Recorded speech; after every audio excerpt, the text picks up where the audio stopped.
Hello, good morning. Ratheesh Parappanangadi. നമുക്കൊരു video ഒന്ന് കണ്ടാലോ? നമ്മളെ സ്വന്തം നാട് തന്നെയാണ്, നമ്മളെ കടലുണ്ടി ബ്രിഡ്ജിൻ്റെ മുകളിൽ കൂടെ ഒന്ന് ഒരു ചെറിയ യാത്ര ഉണ്ടായിരുന്നു. അപ്പോൾ ഒന്ന് അവിടെ നിർത്തിയാണ്. എന്താ ഭംഗിയില്ലേ നമ്മളെ നാടിൻ്റെ. ഒന്ന് ജസ്റ്റ് നോക്കിയാണെങ്കിൽ തന്നെ കടലുണ്ടി പുഴേൻ്റെ ഒരു ഭാഗമാണ്, പാലത്തിൻ്റെ ഒരു സൈഡാണ്. ഈ വെയിലത്തും ഉണ്ട് ആളുകൾ വന്ന് നിൽക്കണേ. വൈകുന്നേരം ഒക്കെ ഒരുപാട് ആളുകളുണ്ടാവും അവിടെ. അത്രയും ഒരു പ്രകൃതി ഭംഗി ആസ്വദിക്കാൻ പറ്റിയൊരു സ്ഥലമാണ്. ഇവിടെയൊക്കെ ഒരുപാട് പേരുണ്ടാവും. പിന്നെ വല ഇടുന്ന ആൾക്കാരുണ്ട്. നമ്മൾ മുനിയർക്ക് ഉണ്ട്. ഞാൻ മുനിയർക്കയും കൂടെ ഒന്ന് വേറെ വഴിക്ക് ചാലിയ വഴിക്ക് പോയി വരുന്ന സമയത്തൊന്ന് നിർത്തിയതാണ്.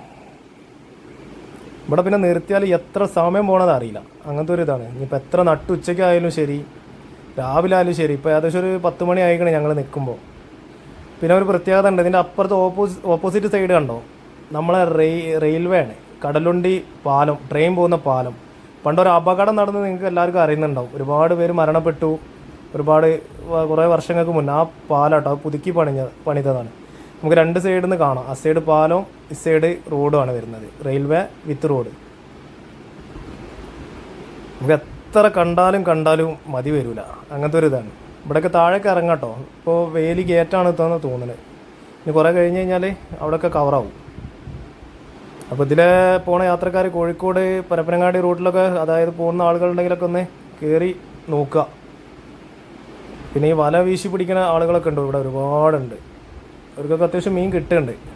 നമ്മൾ അടുത്ത വീഡിയോയിൽ വരും ബാക്കിയൊക്കെ. ഇതിപ്പോൾ ചെറുതായിട്ടൊന്ന് ഇട്ടാൽ നമ്മളെ ചാനലൊന്ന് ഫോളോ ചെയ്യുക, സപ്പോർട്ട് ചെയ്യുക. Thank you Ratheesh Parappanangadi.